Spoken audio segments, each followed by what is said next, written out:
s'est donné, mon Dieu s'est donné. je ne peux imaginer combien ça coûterait.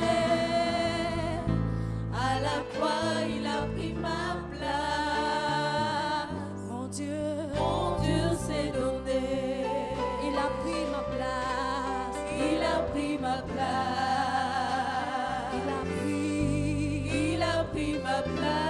Oh, Jésus a pris ma place. Il a pris ma place. Oh oui, Il a pris.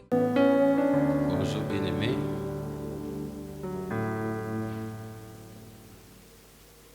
Mon cœur est tellement triste ce matin. Depuis que je suis entré dans cette salle, mon cœur est triste.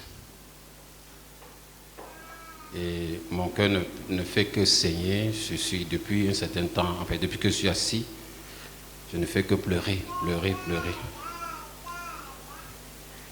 Hier, pendant que je priais pour ce moment, j'ai demandé au Seigneur, Seigneur, toi-même viens prêcher.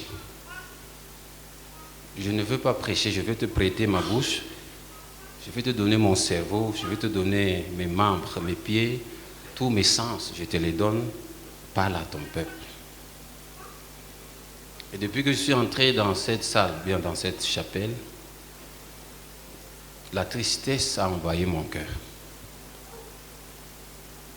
Et je prends cela comme un signe, le signe où le cœur de Dieu, il y a un fardeau dans le cœur de Dieu. Je veux illustrer cela par Genèse, le chapitre 3. À partir du verset 8, il est écrit: alors ils entendirent la voix de l'Éternel Dieu qui parcourait le jardin vers le soir, et l'homme et sa femme se cachaient loin de la face de l'Éternel Dieu, au milieu des arbres du jardin. Mais l'Éternel Dieu appela l'homme et lui dit: où es-tu? Cette question t'est posée ce matin. Où es-tu? Où es-tu, Ruth? Où es-tu, maman, tata Magui? Où es-tu, Marcus? Où es-tu? Tu peux mettre ton nom. Dieu veut restaurer sa place dans notre cœur. Beaucoup de personnes ici ont quitté leur place, là où Dieu les a établis. Ils ont quitté leur place. C'est ce qui pèse dans le cœur de Dieu ce matin. Communauté évangélique, beaucoup de personnes ici ne sont pas à leur poste. Je vais prendre un exemple simple. Dieu t'a appelé à chanter, ou il t'a donné le talent pour chanter. Pour une raison ou pour une autre, tu décides de ne pas chanter. Tu peux avoir des raisons légitimes. Le Seigneur te demande de rentrer à ton poste. Tu avais le fardeau de prier pour les familles, de prier pour l'Église. Depuis un certain temps, tu as perdu ce fardeau. Le Seigneur te demande de rentrer à ton poste. On est ensemble. Le Seigneur te demande de rentrer à ton poste. Le Seigneur a mis en toi le fardeau de soutenir son œuvre, par tes finances et par beaucoup d'autres stratégies. Tu trouves que les frères abusent de toi. Le Seigneur te dit de rentrer à ton poste. Beaucoup de personnes ici ont quitté leur poste. L'exhortation du Seigneur, c'est que rentre à ton poste. Amen. Et même si je m'arrêtais à ce niveau, je crois que c'est tout, c'est l'essentiel du jour. Nous devons rentrer à nos postes et nous devons faire ce pourquoi le Seigneur nous a établis. Tout à l'heure, pendant que l'Esprit mettait cela dans mon cœur, je disais au Seigneur, à quoi me sert, en fait, la vie me sert à quoi si je ne suis pas là où Dieu m'a établi? Beaucoup aujourd'hui, pour des raisons légitimes,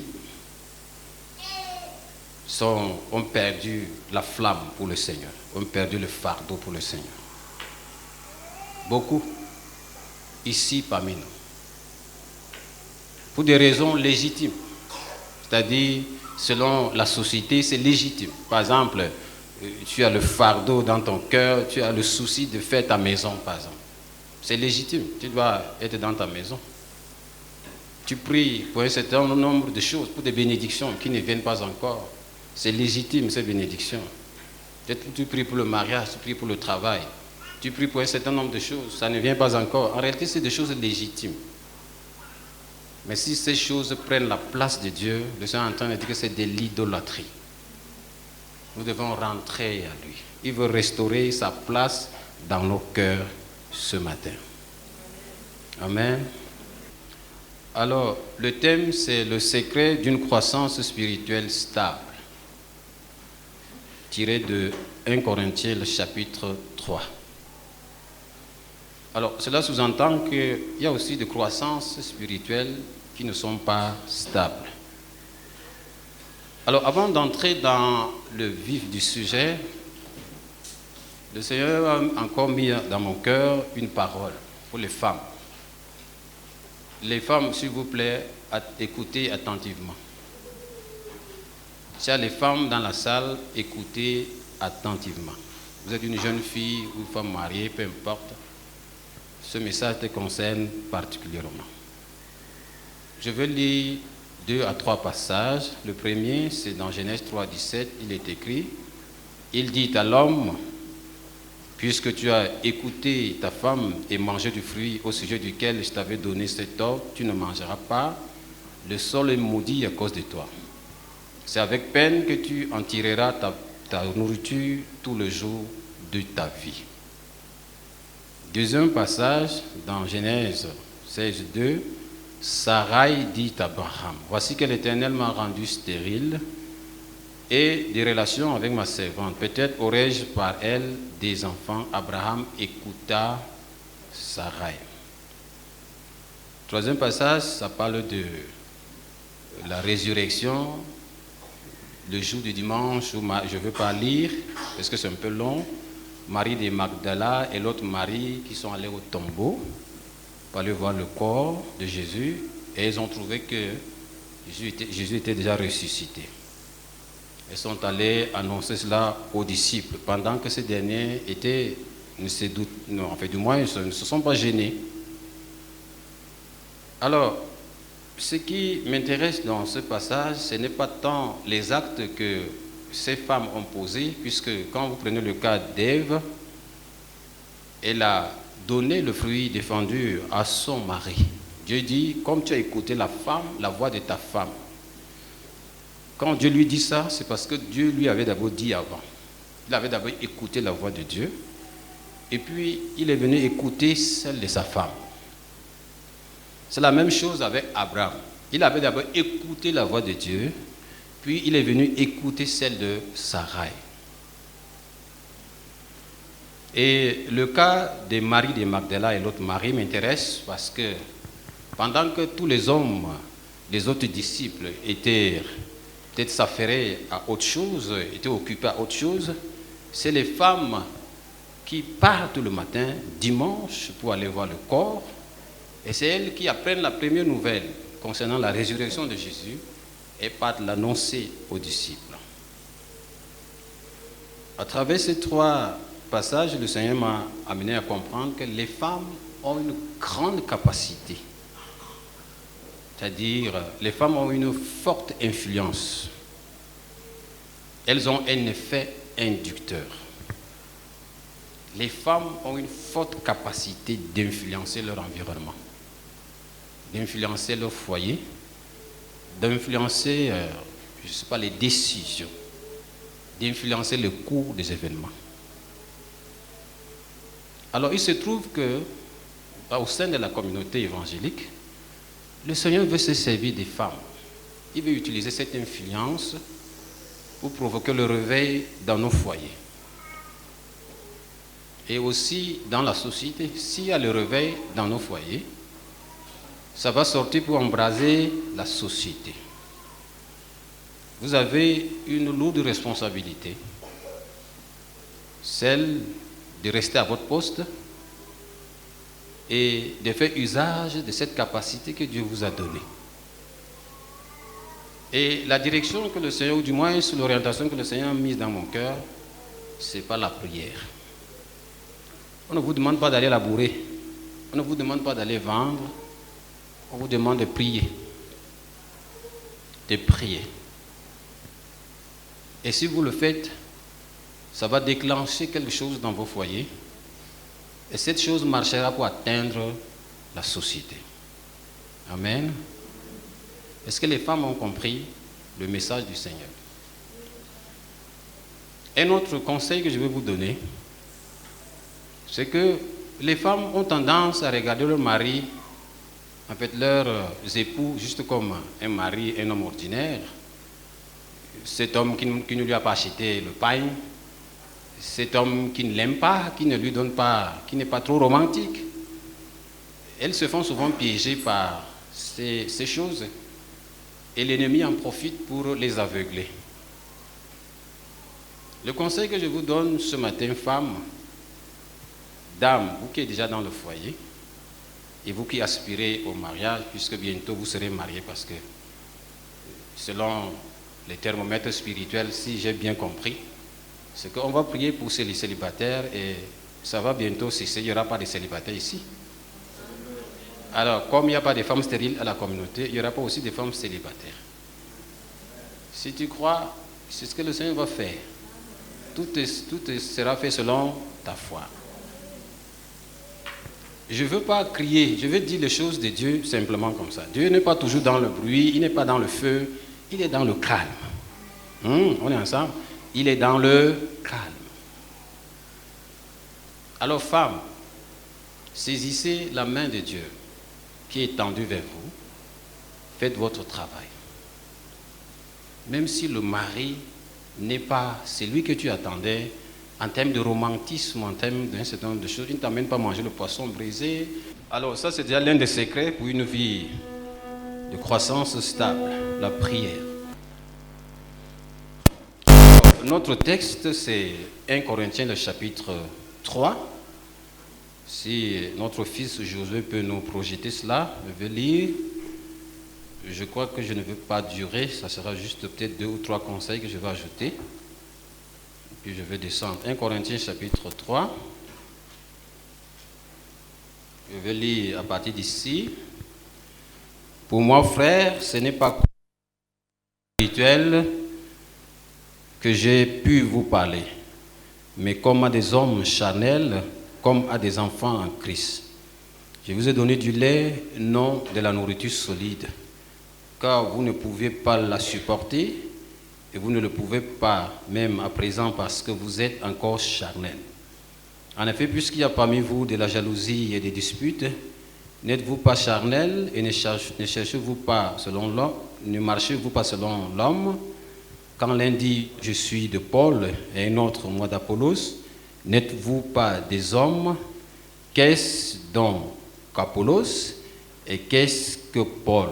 Des certains au moyen desquels vous avez cru selon que le Seigneur l'a donné à chacun. J'ai planté, Apollos a arrosé, mais Dieu a fait croître. En sorte que ce n'est pas celui qui plante qui est quelque chose, ni celui qui arrose, mais Dieu qui fait croître. Celui qui plante et ceux qui sont égaux, et chacun recevra sa propre récompense selon son propre travail. Amen. Vous pouvez continuer la suite de la lettre de Paul. Alors, je veux un peu refixer un certain nombre de choses. L'événement se passe à Corinthe. Quand l'apôtre Paul écrivait, ou bien un peu plus auparavant, ou bien avant cette date, Corinthe était la ville la plus prospère des cités grecques. On pouvait y trouver 700 000 à 800 000 habitants avec 400 esclaves. Ou bien 400 000 esclaves. Voilà. Alors, en fait, c'était une cité où les affaires prospéraient. on faisait le commerce des esclaves, on faisait bien d'autres affaires. Alors, c'était également une ville réputée comme sanctuaire d'Aphrodite, le terme qui a donné naissance à aphrodisiaque. Ça veut dire que les gens là-bas vivaient. Sur le plan sexuel, ils vivaient. C'était un monde de plaisir. Un monde où tout ce que tu voulais, tu pouvais en disposer. Acheter un esclave, tu pouvais trouver. Vendre le sexe, tu pouvais en trouver. En acheter, c'est ce que je voulais dire. Alors, c'est dans cette ville que notre cher apôtre Paul arrive avec l'évangile.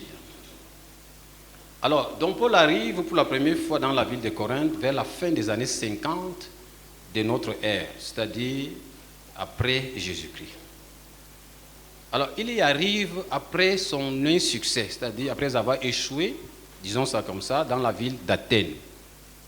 Il est d'abord passé à Athènes, il a prêché l'évangile, il n'a pas eu beaucoup de résultats. Alors, déçu et peut-être même malade, selon 1 Corinthiens 2:3, Paul commence péniblement son œuvre. Et la tâche lui a été allégée par Aquilas et Priscille.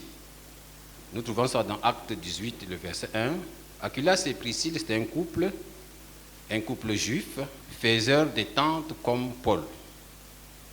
Alors, après de graves difficultés avec les Juifs, Paul se tourne maintenant vers les païens et l'Église va naître dans ce contexte avec une extension rapide, avec l'aide d'Aquilas et Priscille. Alors, notre cher Apollos, puisque le récit nous parle de deux personnages, Paul et Apollos, puisque les chrétiens de Corinthe ont commencé à s'attacher les uns à Paul, les autres à Apollos. Maintenant, Paul écrit pour corriger un certain nombre de choses. Notre thème, c'est le secret d'une croissance spirituelle stable. Alors, Apollos, c'était un évangéliste, un apologiste, un défenseur, responsable d'église et ami de l'apôtre Paul.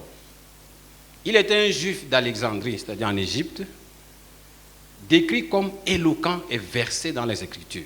Acte 18, verset 24. Alors, en 54 de notre ère, c'est-à-dire après Jésus-Christ, il se rend à Éphèse où il enseigne avec audace dans la synagogue. Malgré son instruction quant à la voix du Seigneur et sa ferveur, il semble que sa compréhension de l'évangile était incomplète puisqu'il ne connaissait que le baptême de Jean, le baptême de la repentance. Acte 18, verset 25. Alors, Aquilas et Priscille, les amis de Paul, vont prendre donc Apollos, ils vont lui exposer un certain nombre de vérités concernant l'évangile. Alors, Apollos est désormais équipé du message dans son entièreté et a tout de suite entamé son ministère de prédication et a été utilisé puissamment par Dieu en tant que défenseur de la foi et défenseur de l'évangile. Acte 18, verset 28. Alors, il arrive que Apollos va maintenant quitter Éphèse. Il va voyager à travers l'Achaïe. Et en fin de compte, il va réussir à arriver à Corinthe.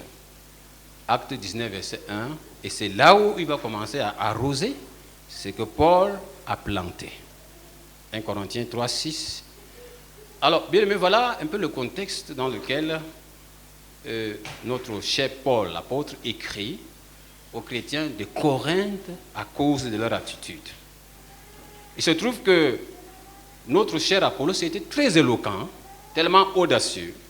À cause de son éloquence, il s'est attiré des partisans parmi l'église de Corinthe que Paul a fondée. Alors, ce qui était juste une admiration au départ va devenir maintenant un esprit, va se transformer en esprit partisan.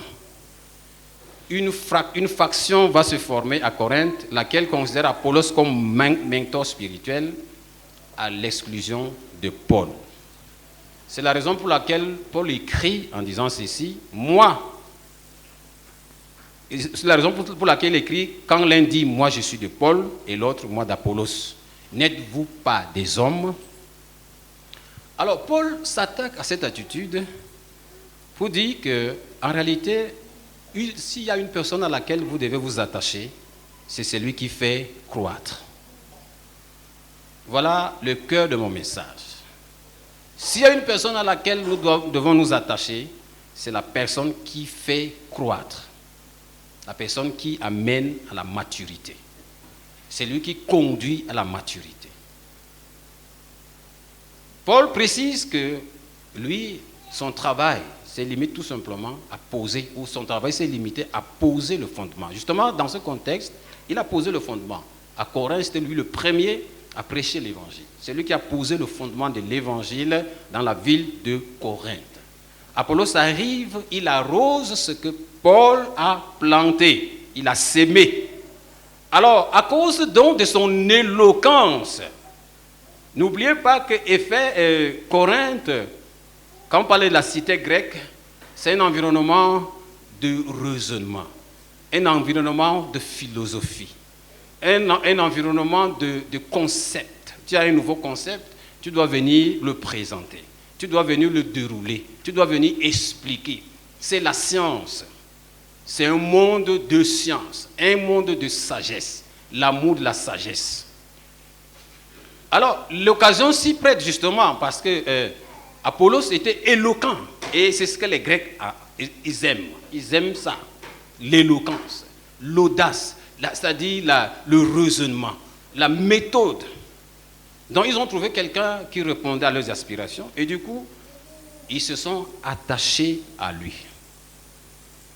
À l'entame de la lettre de Paul, Paul précise que les chrétiens sont restés à l'état d'enfants. Ils n'ont pas grandi. Et lui, jusque-là, il ne pouvait pas leur donner la nourriture solide parce qu'ils sont restés à l'état d'enfants. Qu'est-ce qui les a amenés à ce niveau, à ce stade? Ils ont placé, ou du moins, ils ont placé les hommes là où il n'en fallait pas. Ils ont substitué les hommes à Dieu. Ils se sont attachés aux hommes qu'à Dieu. Bien-aimés, ce n'est pas rester à Corinthe, c'est la même chose aujourd'hui avec nous les chrétiens du XXIe siècle. C'est le même phénomène qui menace l'Église du XXIe siècle. S'attacher aux hommes, s'attacher à une dénomination, s'attacher à une organisation, s'attacher à un homme de Dieu, s'attacher à un prophète. Aujourd'hui, beaucoup de chrétiens ne connaissent plus Dieu. Disons ça comme ça, ils ne connaissent plus Dieu, ils connaissent les hommes de Dieu. C'est eux qui ont la parole, c'est eux qui ont la révélation, c'est eux qui ont les prophéties, c'est eux qui prophétisent sur comment les hommes même poussent, les chrétiens poussent même ces hommes de Dieu à agir ainsi. Homme de Dieu, tu n'as pas quelque chose pour moi. Homme de Dieu, tu ne prophétises pas sur ma vie. Les hommes de Dieu sont devenus comme ils siègent dans le conseil de Dieu. Ils disposent des miracles comme ils veulent. Ils programment le miracle comme ils veulent. Et il y en a même qui ont des yeux qui peuvent aller jusqu'à voir à la couleur même de sous-vêtements des sœurs. Malheureusement. Il y en a qui disent qu'ils peuvent guider leurs yeux et ça peut les amener, du moins ils ont l'onction sinon ils peuvent voir là où ils veulent voir. Les prophéties du XXIe siècle là, pourquoi ces prophéties ne voient que les liens? Ces prophéties voient simplement l'oncle qui t'a attaché au village, ça voit seulement la tante qui est contre ton déploiement. Le prophétie voit seulement les ennemis dans ton lieu de travail. Ça voit seulement celui qui a bloqué ton voyage. Mais ces prophéties ne voient jamais que tu es aussi dans une relation d'immoralité. Pourquoi est-ce que Dieu ne voit plus le péché au XXIe siècle? Il ne voit que le voyage. Ça ne vous a pas... Cette question, en fait, ce réflexe ne vous a pas traversé l'esprit? Je sais que vous êtes intelligent. Vous vous êtes déjà posé des questions pareilles. Il y a un problème. Les hommes se sont attachés aux hommes. Ils ne veulent pas s'attacher à Dieu. Parce que le chemin qui mène chez Dieu là, il est étroit. C'est petit. Il y a beaucoup de sacrifices. Il y a beaucoup de prix à payer.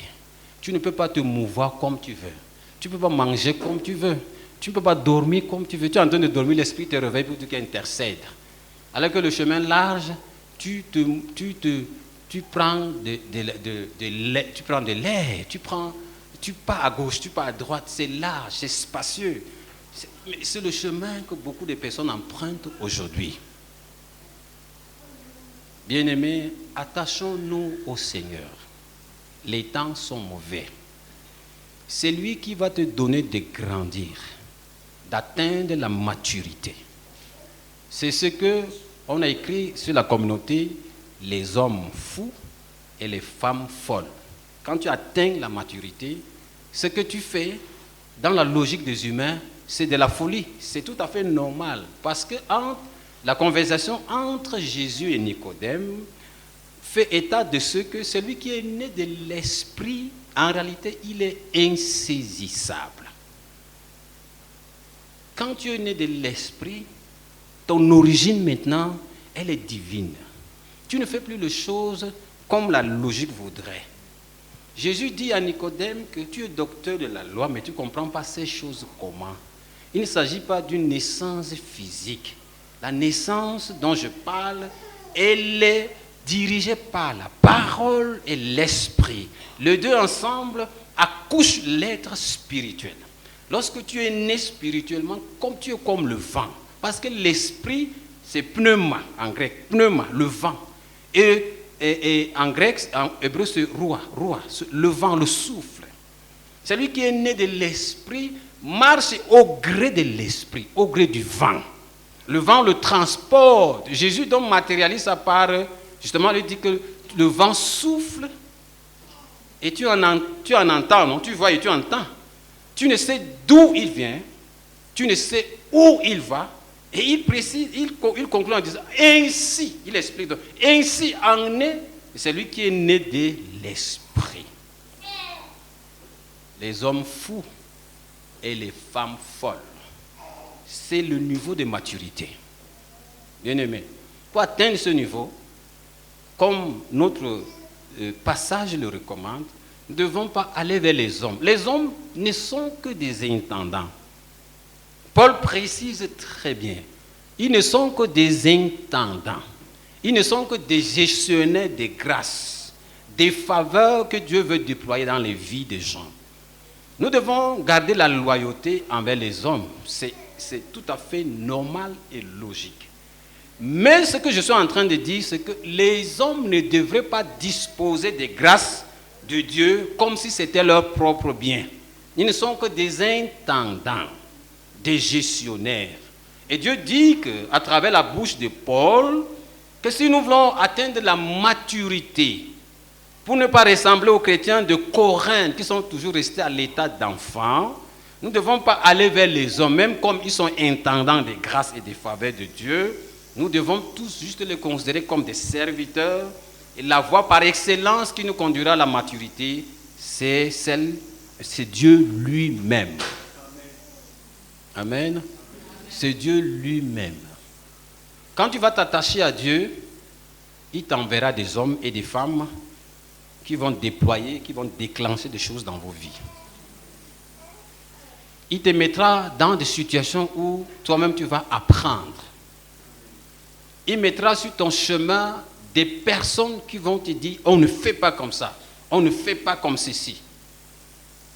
On ne doit plus se concentrer sur l'éloquence des hommes, comme les chrétiens de Corinthe, non. Eux, ils se sont fait piéger par leur environnement. Ils aiment ce qui est éloquent.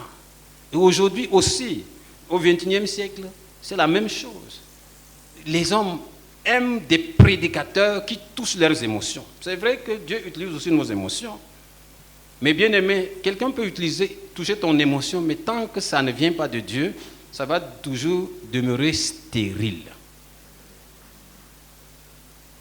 Attachons-nous au Seigneur.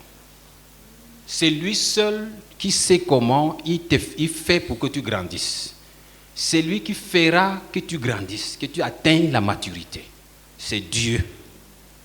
Et Dieu nous donne quoi? Sa parole. L'apôtre Paul, à l'entame de sa lettre, a parlé de ça. Le lait. Je vous ai donné du lait. Un niveau de la parole. Il s'attendait à ce que les chrétiens de Corinthe passent à l'étape suivante. Dieu te donnera toujours sa parole, bien-aimé. Sa parole ne faillit pas. Regardez, lorsque Jésus devrait naître, devrait prendre le code humain, c'est-à-dire parce que Jésus, au départ, il est parole, pour communier avec les hommes, pour causer avec les hommes, pour venir agir au milieu des hommes, il avait besoin du code pour communiquer avec les hommes, le corps. Alors, qu'est-ce que Dieu fait pour que Jésus, qui est parole au départ, devienne corps? Il annonce la parole. Il met cela dans la bouche de l'ange Gabriel. Il fait l'annonce à Marie. Et Marie de lui dit que je ne connais pas comment est-ce que ça va se passer. Parce que je suis une jeune vierge et dans mon contexte, ce n'est même pas d'abord possible. Si je tombe enceinte, je veux me faire lapider. Elle a donné toutes ses raisons. L'ange de lui dit que Marie, ce n'est pas vos logiques ordinaires que tu connais. La parole que je t'annonce, elle sera couvée. Elle sera couvée. Couvée par la puissance du Saint-Esprit. Alors, de là naîtra le Saint de Dieu. Bien-aimé, Dieu lorsqu'il fait quelque chose, il s'assure que cela est conforme à sa parole. Un homme de Dieu vient vous livrer une parole. Confrontez cette parole à la parole du Seigneur. Vous avez des expériences, confrontez-les à la parole. Vous avez des illuminations, confrontez-les à la parole. Mettez tout à la lumière de la parole. C'est alors que vous n'allez pas, votre barque ne va pas chavirer. J'aime parler de la parole. J'aime parler de la parole. Bien-aimés, attachons-nous à Dieu. Et la voie par excellence que Dieu nous donne pour pouvoir grandir, c'est sa parole. Alors, Satan connaît ce principe. Il connaît ce principe. Il ne permettra pas que vous ayez une vie de méditation profonde de la parole. Il va chercher à vous maintenir dans une vie superficielle. C'est un combat. N'attendez pas que vous ayez d'abord envie de méditer. Médite, même quand tu n'en as pas, tu n'as pas l'envie. Quand tu as l'envie, médite. Applique ton cœur à la méditation de la parole. L'illumination vient, c'est quand vous ouvrez la Bible. Quand vous commencez l'étude, le Saint-Esprit vous illumine. Il ne va pas vous illuminer quand vous êtes vide. Il prendra de ce qui est en Jésus. Il va vous l'annoncer. C'est la parole. Jésus lui-même, parole. Alors, bien-aimés, c'est tout ce que je voulais partager avec nous ce matin. Je vais résumer tout ce que nous avons fait ce matin. Dieu veut restaurer sa place dans ton cœur. Nous avons prié pour cela. Dieu veut utiliser les femmes pour déclencher les réveils dans nos familles. Nous avons prié pour cela. La dernière chose que le Seigneur veut, c'est que chacun de nous s'attache à lui et non aux choses de ce monde, et non aux hommes, et non aux circonstances. Et le moyen par excellence qu'il nous donne pour pouvoir nous attacher à lui et de pouvoir grandir, c'est sa parole. Méditez jour et nuit, c'est alors que vous allez prospérer. Amen. Que le Seigneur vous bénisse abondamment.